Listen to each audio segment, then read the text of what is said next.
बच्चे इस वीडियो से दूर रहे। अगर तुम 15 साल की थी तो शादी ही ना करती। मैं तो सुहागरात मनाऊंगा, मुझसे अब और सब्र नहीं होता। मैं तुम्हें सिखाऊंगा कि सुहागरात कैसे मनाते हैं। वो रोती रही। लेकिन अगर 15 साल की थी तो शादी ही ना करती। मैं तो सुहागरात मनाऊंगा। मैं आपकी लाडली भांजी को नहीं बख्शूंगा। बिलाल रूम में दाखिल हुआ। छोटी सी दुल्हन को देखते ही बिलाल खबासत से मुस्कुराया और झटके से अपनी बाहों में भरता उसकी गर्दन पर शिद्दतें निछावर करने लगा। बिलाल भाई, ये गंदी हरकतें क्यों कर रहे हैं? भाई कहने पर वो तप गया। अभी बताता हूँ मियाँ और भाई में क्या फर्क होता है। बिलाल ने उसकी कुर्ती को उतारते उसकी धड़कनों पर। रात के तकरीबन 2 बजे बिलाल घर में दाखिल हुआ। अपनी नई नवेली दुल्हन को छोड़कर वो अपने दोस्तों के साथ चला गया था और अभी उसके दोस्तों ने उसकी जान छोड़ी थी तो वो घर आया। उस वक्त उसका इरादा अपने कमरे में जाने का था जहाँ उसकी बीवी सजी सवरी शायद अभी तक उसका इंतजार कर रही थी।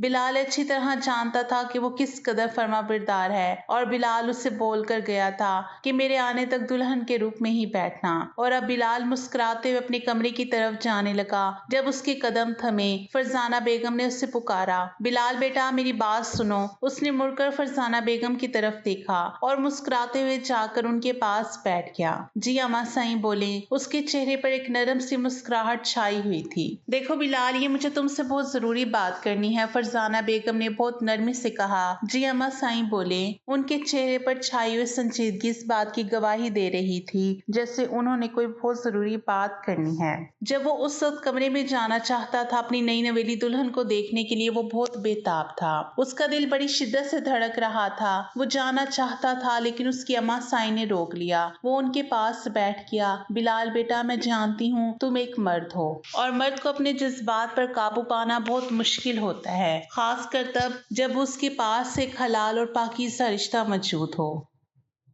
उसकी बीवी उसके कमरे में मौजूद हो, वो खौफ पर कभी काबू नहीं पा सकता। लेकिन मैं तुम्हें बस इतना कहूंगी कि ईमान अभी बहुत छोटी है। तुम्हें मालूम है वो महज 15 साल की है तो तुम इसके साथ किसी किस्म का ताल्लुक कायम नहीं करोगे, बल्कि तुम उससे दूर रहोगे। मैं तुम्हारी जुनूनी कैफियत से अच्छी तरह वाकिफ हूँ। देखो ईमान मुझे बहुत प्यारी है, मेरी भांजी है और तुम्हारी बीवी बनने के लिए भी इस वजह से तैयार हुई थी क्योंकि मैंने उसकी माँ को यकीन दिलाया था कि बिलाल उसके साथ मोहब्बत से पेश आएगा, मोहब्बत के साथ रखेगा। तो तुम्हें ऐसा सलूक ईमान के साथ नहीं करना जैसे तुम अपनी पहली बीवी के साथ करते थे। फरजाना बेगम बहुत मोहब्बत से उसके बालों में हाथ फेरते हुए उसे समझा रही थी जबकि बिलाल की पेशानी पे बल नमूदार हुए। क्या मतलब है अम्मा साईं? अगर इतनी ही वो छोटी लड़की थी तो आपने मेरी उसके साथ शादी क्यों करवाई? आपने मुझे कितनी मुश्किल से इस शादी के लिए मनाया था। मैंने कहा था कि शादी के बाद मेरी मर्जी होगी, मैं जो करूंगा मुझे रोक नहीं सकेंगी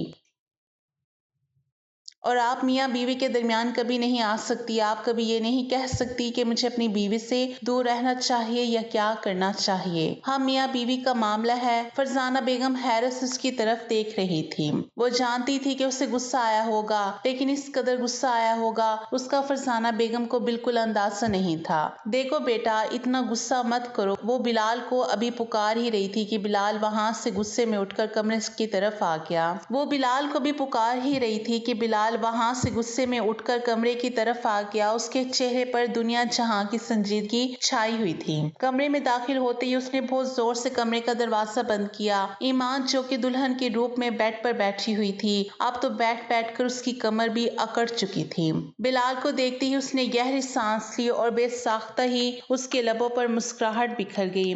बिलाल जो थोड़ी देर पहले तक उसके साथ बहुत मोहब्बत से बात कर गया था, अब उसके चेहरे पर दुनिया जहां की संजीदगी और गुस्सा छाया हुआ था। उसके सामने आकर बैठ गया। तुम्हारा भी यही ख्याल है कि मैं शादी की पहली रात ही अपना हक तुमसे वसूल ना करूं, बल्कि तुम्हारी कम उम्री का ख्याल करके पीठ मोड़कर सो जाऊं? वो गुस्से में बोल रहा था। क्या मतलब है? मुझे आपकी बातों की समझ नहीं आई। ईमान के दिल में अजीब तरह की हलचल मची हुई थी। सामने बैठा हुआ शख्स बहुत हसीन था और ना जाने क्यों उसे बहुत खूबसूरत भी लग रहा था। बार बार दिल उसकी तरफ माइल हो रहा था, लेकिन यूं बिलाल का गुस्से में बात बात करना ईमान को बिल्कुल भी अच्छा नहीं लग रहा था। बिलाल, क्या हुआ है आपको? गुस्सा क्यों आया हुआ है? वो मासूम बच्चों की तरह सवाल कर रही थी। देखो लड़की, तुम्हें अच्छी तरह मालूम है कि शादी की रात क्या होता है। कभी भी अपने हक से पीछे नहीं हट सकता। मैं अपना हक तुमसे वसूल करना चाहता हूँ। ईमान जो सिर्फ इतना जानती थी शादी होती है, अच्छे अच्छे कपड़े पहनने को मिलते हैं, उसे तो कुछ भी नहीं मालूम था। अब बिलाल की बातें उसे परेशान कर रही थी।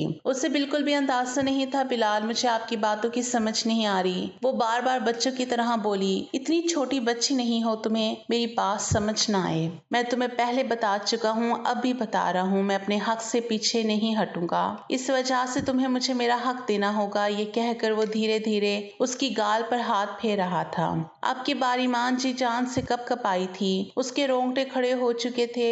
उस शख्स का लम्स महसूस करते ही उससे दूर होने की कोशिश करने लगी, लेकिन वो धीरे धीरे उसकी ज्वेलरी उतारने लग गया। अभी भी वो घबरा रही थी, पीछे पीछे होने की कोशिश कर रही थी। क्या हो गया है? कहाँ पीछे भागकर जाना चाहती हो? अब तो तुम मेरी बीवी बन चुकी हो, ऐसे कैसे मैं खुद से तुम्हें दूर जाने दूंगा। उसकी ज्वेलरी उतारने के बाद उसके दुपट्टे की पिंस उतारने लगा। उसका दुपट्टा साइड पर कट चुका था। ये क्या कर रहे हैं? वो घबराते हुए उसके हाथों को रोकने की कोशिश करने लगी तो बिलाल ने गुस्से में उसके हाथों को झटक दिया। खबरदार, जो तुमने मुझे रोकने की कोशिश की, मुझसे बुरा कोई नहीं होगा। ये कहकर बिलाल ने उसके बालों को भी खोल दिया।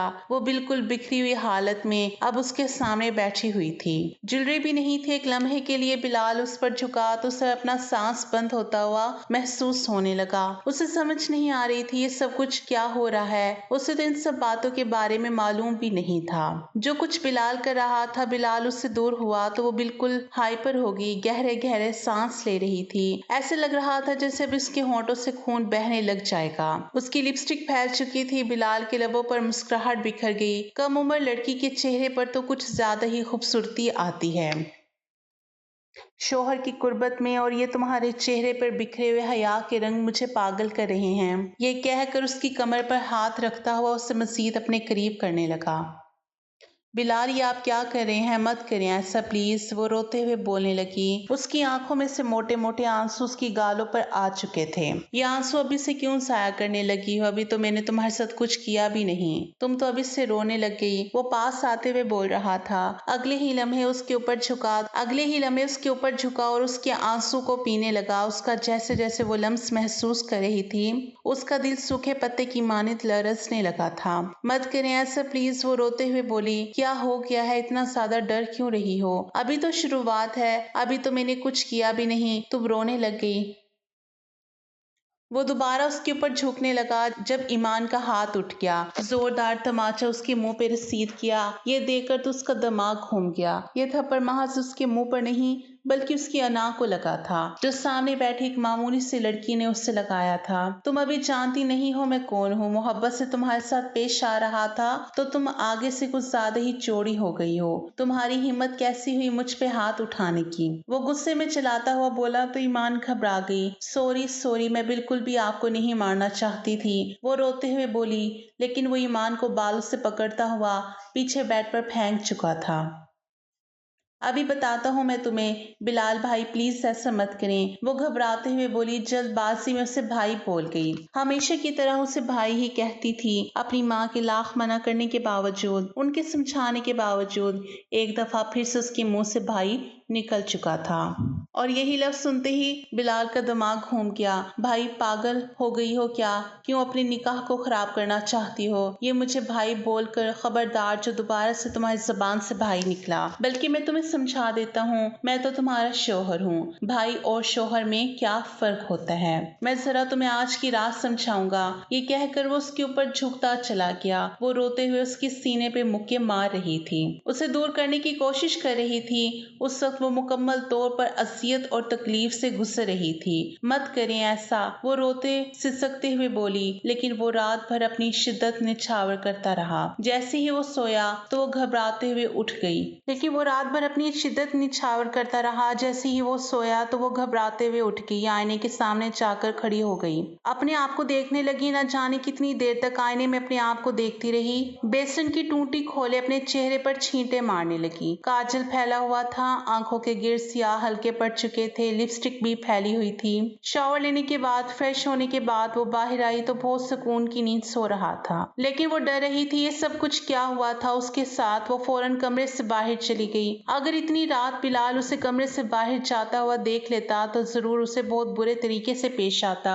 वो रोती सिसकती रही। अब उसका इरादा फरजाना बेगम के कमरे में जाने का था। कमरे से निकलने के बाद वो फरजाना बेगम के कमरे की तरफ गई। दरवाजे पर दस्तक हुई तो काफी देर तक फरजाना बेगम ने दरवाजा नहीं खोला। फिर उसने लॉक घुमाया और कमरे में दाखिल हो गई। इतने में सोई हुई फरजाना बेगम भी उठ चुकी थी। इतनी रात को अपने कमरे में देखकर वो थोड़ी परेशान हुई। बेटा, तुम इतनी रात को यहाँ क्या कर रही हो? वो मोहब्बत से और नरमी से पूछने लगी। वो रोती हुई उनके सीने से लग गई। खाला जान, मुझे उनके कमरे में नहीं जाना। वो बहुत बुरे हैं खाला जान, आपने बोला था वो मुझे मोहब्बत से रखेंगे, प्यार से मेरे साथ पेश आएंगे खाला जान, उन्होंने मेरे साथ। रोते हुए उन्हें बताने लगी, लेकिन फरजाना बेगम ने उसे खामोश करवा दिया और उसे अपने पास बिठा लिया।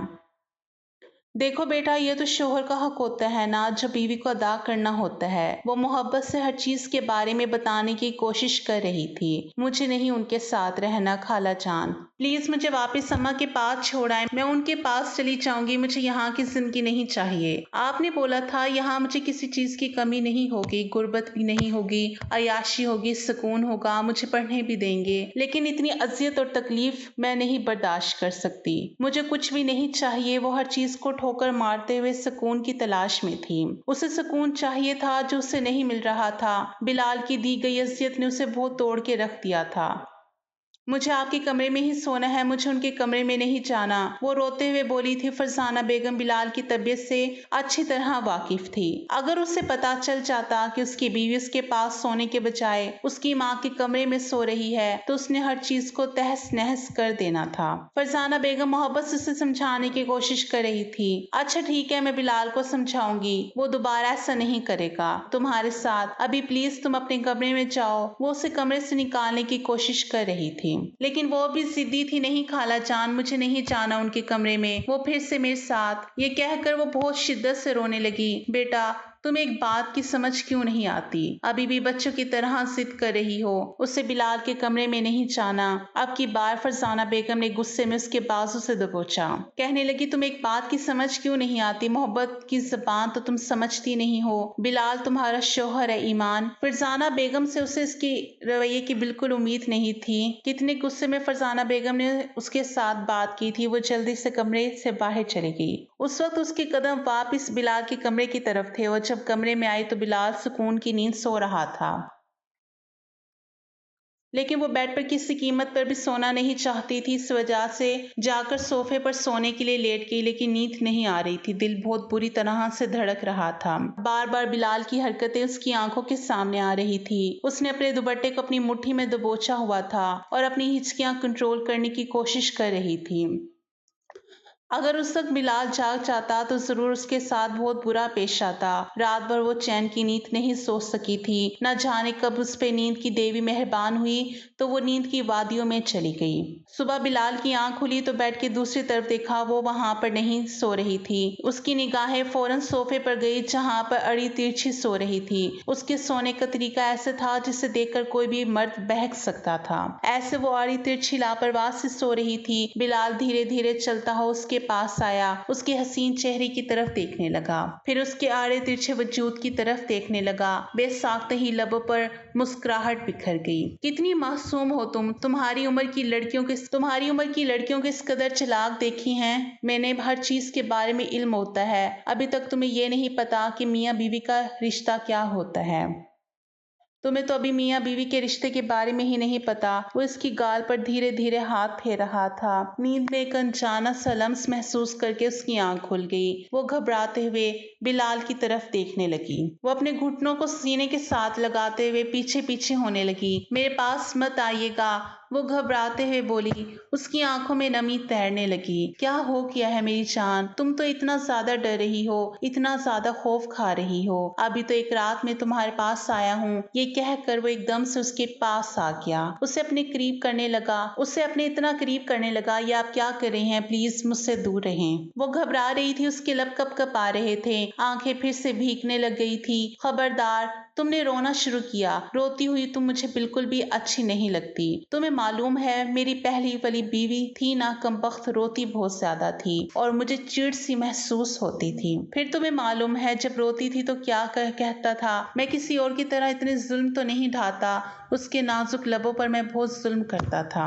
अब की बार ईमान के लबों को अंगूठे के साथ सहलाता हुआ बोला। उसका लम्स महसूस करके वो बहुत ज्यादा कांप रही थी। उसे खुद से दूर करने की कोशिश कर रही थी।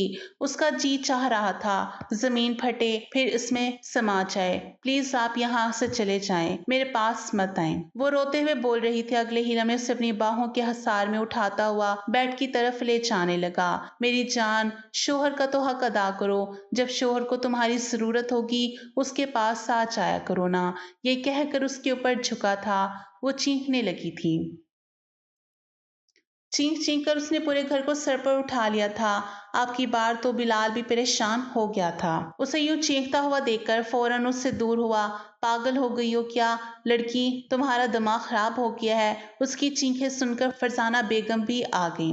दरवाजे पर दस्तक देती हुई बोली, बेटा सब ठीक तो है ना? वो दरवाजे पर मुसलसल दस्तक दिए जा रही थी। बिलाल शर्मिंदगी से खून खार निगाहों से सामने बैठी हुई लड़की की तरफ देख रहा था। बिलाल का बस नहीं चल रहा था कि उसके साथ कुछ कर देता। अम्मा साईं, कुछ भी नहीं हुआ, बस आपकी भांजी का दिमाग खराब हो गया है, वही ठिकाने लगा रहा हूँ।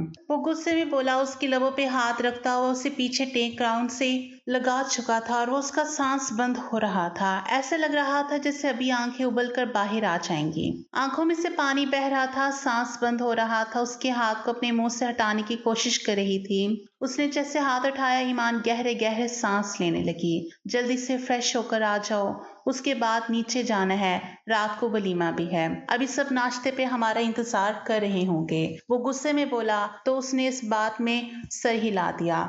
थोड़ी देर बाद वो दोनों नीचे आए। ईमान के चेहरे पर 12 बजे हुए थे। बिल्कुल उदासी छाई हुई थी। उसके चेहरे से यूं महसूस हो रहा था जैसे वो बहुत ज्यादा अजियत और तकलीफ से गुजरी हो। कहीं से भी वो एक दिन की दुल्हन नहीं लग रही थी। उसकी आंखों में से बहने वाले मोटे मोटे आंसू इस बात की गवाही दे रहे थे कि वो कितनी अजियत और तकलीफ से गुजरी है। वो नाश्ता भी बहुत बेदिली के साथ कर रही थी। ईमान भाभी, क्या हुआ है? आप ठीक तो है ना? हानिया ने मुस्कुराते हुए पूछा। हानिया, जो कि बिलाल के चचा की बेटी थी, घूर घूर कर बिलाल को देखते हुए ईमान से पूछ रही थी, लेकिन ईमान ने किसी बात का कोई जवाब नहीं दिया। उसके बाद थोड़ा सा नाश्ता करने के बाद ही कमरे में आ गई। रात वलीमे के फंक्शन में सभी लोग चांद सूरज की जोड़ी कह रहे थे तो कुछ बहुत ज्यादा बातें बना रहे थे। इतनी छोटी उम्र की लड़की के साथ शादी करने की क्या जरूरत थी? पहले वाली बीवी पर भी इतना जुल्म करता था, इस पर भी जुल्म करेगा। ये सारी बातें सुन सुनकर बिलाल को गुस्सा आ रहा था। कुछ लोग तो ये कह रहे थे बहुत जल्द ये लड़की बिलाल को छोड़ के चली जाएगी क्योंकि ये मासूम सी बच्ची बहुत ज्यादा हसीन है। कहाँ बिलाल इतना बड़ा, ये तो इसकी आधी उम्र की है। सारी बातें बिलाल के दिमाग को घुमा रही थी। बिलाल का बस नहीं चल रहा था ये बातें करने वाले लोगों की ज़बानें खींच ले। वलीमे के फंक्शन के बाद वो कमरे में आई तो उसके पीछे पीछे हानिया भी आ गई। ईमान, मेरी बात सुनो। उसने निगाहें उठाकर हानिया की तरफ देखा। ईमान देखो, बिलाल भाई गुस्से के बहुत तेज हैं, बहुत ज्यादा गुस्से करने वाले हैं। तुम्हें मालूम है बिलाल भाई की पहले वाली बीवी मेरी आपी थी और मेरी आपी ने जितनी अजियत और तकलीफें बर्दाश्त की हैं, मैं नहीं चाहती तुम बर्दाश्त करो। तुम्हें बिलाल के साथ लड़ना होगा अपने हक के लिए, तभी तुम यहाँ सुकून से रहोगी, वरना वो शख्स तुम्हें अपने पाँव की जूती बना कर रखेगा। मेरी आपी के साथ भी वैसा ही करता था। ईमान उसकी तरफ देख रही थी जो मोहब्बत से उसे समझा रही थी। ईमान उसकी कोई बात का जवाब नहीं दे रही थी क्योंकि उसकी खाला जान ने उसके साथ ऐसा ऐसा किया था और किसी की बातों पे भला क्या ध्यान देती। हानिया जैसे ही कमरे से बाहर निकली, दरवाजे के सामने बिलाल खड़ा हुआ था, खूनखार निगाहों से हानिया को देख रहा था। दरवाजे के सामने बिलाल को खड़ा देखकर हानिया थोड़ी परेशान हुई, फिर फौरन वहां से आगे चली गई। बिलाल गुस्से में कमरे में दाखिल हुआ, उसके कंधों से पकड़कर पीछे दीवार के साथ लगाता हुआ बोला, वो तुम्हें क्या पट्टियां पढ़ा कर गई है? मेरी बीवी होते हुए मेरे खिलाफ बातें सुनते हुए तुम्हें जरा शर्म नहीं आई? क्या तुमने उससे बोला है बताओ मुझे कि मैं तुम पे जुल्म करता हूँ, अज़ियत और तकलीफ देता हूँ? वो गुस्से में उसके जबड़े को दबोचते हुए पूछ रहा था। नहीं नहीं, ऐसा कुछ भी नहीं हुआ। वो परेशान हो चुकी थी। मेरे साथ झूठ बोलने की जरूरत नहीं, ना ही ड्रामा लगाने की। मैं तुम जैसी लड़कियों के बारे में अच्छी तरह जानता हूँ। वो बातें कर रही थी, अज़ियत और तकलीफ देता है, तुमने भी ऐसे ही किया होगा। वो गुस्से में बोला, नहीं, आपको कोई गलत फहमी हुई है। वो रोते हुए बोल रही थी, अब की बात बिलाल की दी गई अज़्ज़तें और तकलीफें बर्दाश्त नहीं कर सकती थी। इस वजह से बार बार बिलाल को कह रही थी उसने कुछ नहीं किया। एक दफा फिर से पकड़कर बेड पर धक्का दे चुका था। बिलाल, नहीं, मैं ये सब कुछ बर्दाश्त नहीं कर सकती। आप ऐसा क्यों करते हैं? वो रोते सिसकते हुए बोली। अब की बार फिर से उसके कान में खाला जान की बातें गूंज रही थी। शोहर का हक होता है, उसे उसके हक से महरूम नहीं रखते। वो अपने तमाम तरह हक वसूल करता हुआ कमरे से बाहर चला गया। ईमान तो यूं थी जैसे काटो तो बदन में लू ना हो। बिल्कुल पीली पड़ चुकी थी, अपने घुटनों के गिर्द बाजू लपेटे बहुत बुरी तरह से रोए जा रही थी। उसकी सिसकियां कमरे में गूंज रही थी। रात भर रोती रही थी। रात भर बिलाल घर नहीं आया। बिलाल यार, क्या मसला है? यहाँ पर बैठे रहने का इरादा है क्या? आज तूने वापस घर नहीं जाना। बिलाल सिगरेट पर सिगरेट पिए जा रहा था। वलीद की बात सुनकर एक लम्हे के लिए उसके हाथ रुके। उसने वलीद की तरफ देखा। वलीद, तुम्हें एक बात बताता हूँ। बताओ। वलीद ने नासमझी के आलम में उसकी तरफ देखा। हाँ बोलो, क्या बात करनी है? वलीद ने मुस्कुराते हुए पूछा, देख, तू भाभी को छोड़कर आ गया है। मुझे बिल्कुल भी अच्छा नहीं लग रहा। ऐसे नहीं करना चाहिए। जो लड़की अपने माँ बाप सब कुछ छोड़कर आपकी खातिर आती है, आप उसके साथ आगे से ऐसा सलूक करेंगे, ये तो बहुत गलत होता है। वलीद उसे समझाने की कोशिश कर रहा था। बिलाल कहने लगा, तुम्हें मालूम है वो महज 15-16 साल की बच्ची है। उसके पास जाते हुए मुझे अजीब सा महसूस होता है, लेकिन उसके बावजूद मैं उसे इज्जत और तकलीफ दे चुका हूँ। अब उसका सामना करने की भी हिम्मत नहीं है। दिल चाह रहा है। वलीद हैरत से उसकी तरफ देखने लगा। तू पागल हो गया है क्या? दिमाग खराब हो गया है? एक तो तूने इतनी इज्जत और तकलीफ दी, वो मासूम बच्ची है, और अब तो जाना भी नहीं चाहता। यार क्या कर रहा है? तुझे मालूम है मैंने तानिया को भी इन्हीं बातों की वजह से खोया है। उसे भी यही अज़ियत और तकलीफ देता था, जुनूनी मोहब्बत करता था। मैंने उसे खो दिया। वलीद ने उसकी तरफ देखा। तुझे आज भी यही लगता है कि तानिया तेरी वजह से मरी है? वलीद ने इस बात में सर हिला दिया। तेरा दिमाग खराब हो चुका है कि तू ऐसी फजूल बातें सोचे जा रहा है। देख, परेशान होने की किसी किस्म की टेंशन लेने की जरूरत नहीं है। जाओ, जाकर उससे माफी मांगो, सॉरी करो, उसे मजीद और तकलीफ मत दो। क्यों खुद को भी गुनाहगार कर रहे हो और उस मासूम बच्ची को भी इज्जत और तकलीफ दे रहे हो? वो छोटी बच्ची है, तुम पागल हो। महज 15 साल की बच्ची के साथ तुमने। इससे आगे वलीद कुछ बोला नहीं। यार मैं क्या करूं? मेरे घर वालों को सोचना चाहिए था। उन्होंने मेरा उसके साथ रिश्ता तय कर दिया। मैंने अम्मा को लाख मना किया, मुझे इस मासूम बच्ची के साथ शादी नहीं करनी, लेकिन उन्होंने जबरदस्ती मुझे उसके पल्लू के साथ बांध दिया, तो मैं क्या कर सकता था? वलीद ने उसके कंधों से पकड़कर उसे मोहब्बत से कहा, देखो बिलाल, मैं जानता हूँ तुम गुस्से के तेज हो, लेकिन उस मासूम को इज्जत और तकलीफ मत देना। चलो अब तुम जाओ, ये कहकर उसे भेज दिया। रात का कौन सा पहर था। बिलाल जब घर वापस आया तो वो बेड पर डरी सहमी सो रही थी। उसकी आंखों में खौफ वाज़े नजर आ रहा था। बिलाल ने उसे पकड़कर अपनी बाहों के हसार में कैद किया। एक नरम सा लम्स महसूस करके उसकी बाहों के हसार में जाते ही फौरन से उसकी आंख खुल गई, लेकिन बिलाल ने उसे बोलने नहीं दिया। बिलाल, अब प्लीज मुझे कुछ मत कहिएगा, प्लीज। फिर रोते हुए बोलने लगी। बिलाल कहने लगा, नहीं, कुछ भी नहीं कहूंगा, ये कहकर उसकी पुश्त को सहला रहा था। बिलाल, अब फिर वैसे ही करेंगे ना मेरे साथ जैसे पहले आपने किया था? प्लीज अब मत कीजिएगा, मैं नहीं बर्दाश्त कर सकूंगी, मेरी बर्दाश्त जवाब दे चुकी है। वह सिसकते हुए बोले जा रही थी, आप मुझे किसकी सजा दे रहे हैं? जो गुनाह मैंने किया ही नहीं, मुझे उसकी सजा दे रहे हैं। वो बहुत बुरी तरह से रो रही थी। उसके दिल में खौफ सा बैठा हुआ था। बिलाल ने उसके साथ क्या कर देना है? अब फिर से वही उसे इज्जत और तकलीफ दे रहा था। वो खौफ में मुब्तला हो चुकी थी, लेकिन रात भर बिलाल ने उसके साथ कुछ भी नहीं किया। सुबह बिलाल की आंख खुली तो वो कमरे में मौजूद नहीं थी। बिलाल परेशान हो गया, उसे कमरे में ना पाकर सारे घर में उसे ढूंढने लगा। नीचे आया तो फरजाना बेगम किचन में खाना लगा रही थी। मुलाजमा भी वहां खड़ी थी। मुझे वो कहीं नजर नहीं आ रही, कहाँ चली गई है। वो आकर उनके पास बैठा तो फरजाना बेगम के चेहरे पर गुस्सा आया हुआ था। पता नहीं कहाँ चली गई। सुबह से मैंने भी मुलाजमा को कहा हुआ है कि उसे ढूंढो।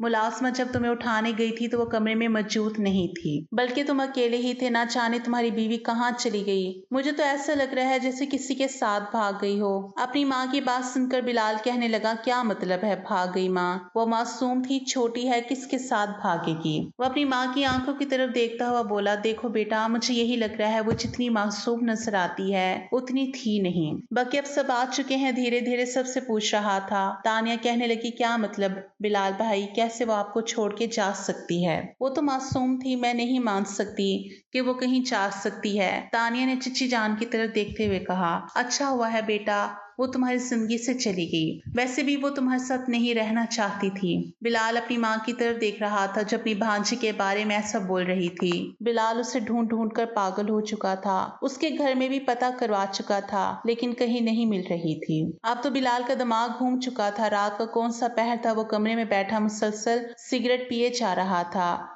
दिन में उसे इतनी अजीब सी बुरी आदत हो गई थी, इसके बगैर बिलाल को चैन सुकून नहीं मिल रहा था। उसे ढूंढ ढूंढ कर रात के वक्त तानिया के कमरे में दाखिल हो गया। मुस्कुराते हुए बोली, मैं जानती हूँ तुम्हारी बीवी कहाँ है। बिलाल ने गुस्से से एकदम से उसकी तरफ देखा, क्या मतलब है तुम जानती हो कहाँ है? मुझे बताओ। वो पागलों की तरह कहने लगा। क्या हो गया, इतनी ज्यादा जल्दी क्यों लग गई है अपनी बीवी के बारे में जानने की? मैं नहीं चाहती कि जैसे मैंने अपनी आप ही को खो दिया है इस मासूम बच्ची को भी खो दें। बिलाल ने गुस्से में उसकी तरफ देखा, तुम अच्छी तरह जानती हो मैंने तुम्हारी आपी को नहीं मारा। मैंने कुछ भी नहीं किया। बिला वजह क्यों तुम मुझ पे शक करती हो कि मैंने उसकी जान ली थी या मैंने उसे मारा था?